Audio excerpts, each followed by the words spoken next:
दोस्तों, क्या आपको पता है कि दूसरी से छठी शताब्दी के बीच हमारे देश की पहचान इंडिया, हिंदुस्तान या भारत जैसे नामों से नहीं होती थी। छठी शताब्दी में जब भारत में राजा हर्षवर्धन और दूसरे राजवंशों का शासन था, तब चीन में भारत को चिंतू कहा जाता था, जिसका अर्थ होता है चंद्रमा। जापान में भारत को तेंजिकू कहा जाता था, जिसका अर्थ होता है स्वर्ग। और पूर्वी एशियाई देशों में भारत को चियांगचुक कहा जाता था, जिसका अर्थ होता है स्वर्ग का केंद्र।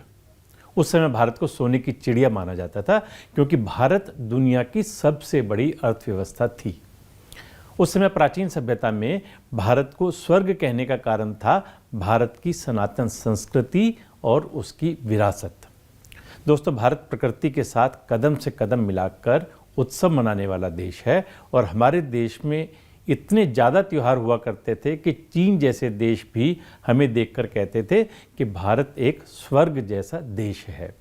लेकिन आज 21वीं सदी में भारत के प्रति ये धारणा लगभग समाप्त हो चुकी है, और इसका कारण है कि हम भारत के लोग अपनी सांस्कृतिक जड़ों से कट चुके हैं, अपनी परंपराओं को भूल चुके हैं। आप अक्सर ऐसी बातें सुनते होंगे कि हमारे देश में जीव जंतुओं की प्रजातियां विलुप्त हो रही हैं, अक्षेत्रीय पहचान से जुड़े पंथ विलुप्त हो रहे हैं, अक्षेत्रीय भाषाएं विलुप्त हो रही हैं, खान पान पहनावा विलुप्त हो रहा है। लेकिन क्या आपने कभी ऐसा सुना है कि भारत के बहुत सारे त्यौहार अब विलुप्त होते जा रहे हैं, खोते जा रहे हैं? एक अनुमान के मुताबिक भारत के अलग अलग राज्य और क्षेत्रों में मनाए जाने वाले त्योहारों में से बहुत सारे त्यौहार अब खत्म हो चुके हैं, उन्हें मनाया जाना अब बंद हो चुका है। और अब नई पीढ़ी इन त्योहारों के बारे में कुछ भी नहीं जानती। अब त्योहारों का मतलब केवल व्हाट्सएप मैसेज तक सीमित रह गया है, और अगर कोई त्यौहार होता है तो लोग ज़्यादा से ज़्यादा अपने व्हाट्सएप पर स्टेटस लगा देते हैं और फिर व्हाट्सएप पर ही लोगों को विश कर देते हैं। पहले की तरह लोग अब मिलजुल कर त्यौहार मनाने में ना दिलचस्पी लेते हैं, ना ही लोगों के पास वक्त है।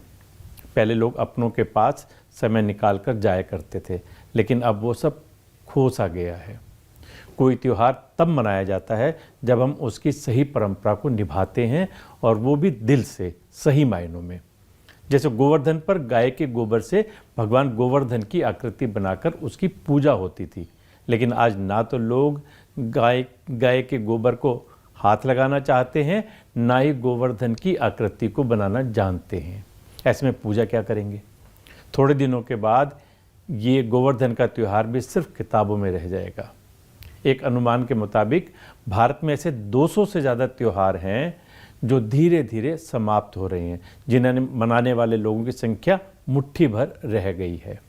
देव दीपावली, नाग पंचमी, हरियाली तीज, देवोठनी एकादशी, गुरु पूर्णिमा, गंगा दशहरा, कुछ ऐसे ही नाम हैं जो अब धीरे धीरे कुछ ही लोगों तक सीमित रह गए हैं। जबकि पहले भारत में यही सारे त्यौहार होली और दिवाली की तरह बहुत बड़े लार्ज स्केल पर मनाए जाते थे। आज हमारे देश के नेता ये तो कहते हैं कि हिंदुत्व खतरे में आ गया है, लेकिन जब हम अपने त्योहारों को भूलने जा रहे हैं, अपनी संस्कृति को भूलने जा रहे हैं, रीति रिवाजों को भूल चुके हैं, तब क्या हिंदुत्व खतरे में नहीं है? तब क्या सनातन सभ्यता, संस्कृति और हमारी परंपराएं खतरे में नहीं है? पहले लोग त्यौहार मनाने के लिए हफ्ते भर की छुट्टी लेकर गांव जाया करते थे। इस दौरान कोई हाय तौबा नहीं होती थी। पूरा परिवार मिलकर प्रसाद को सादगी के साथ में तैयार करता था। महिलाएं रसोई में गर्मा गर्म पकवान बनाया करती थी। पूरा परिवार एक साथ बैठकर धार्मिक परंपराओं के साथ त्यौहार मनाता था। सभी लोग साथ खाना खाते थे, एक दूसरे के सुख दुख की चर्चा करते थे। लेकिन अब लोगों के पास जीवन में भागदौड़ इतनी है कि त्योहारों के लिए समय ही नहीं है। 2022 में एक सर्वे हुआ, इसमें 60% लोगों ने कहा कि वो भारत के इतिहास, संस्कृति और त्योहारों की पृष्ठभूमि से अनजान हैं।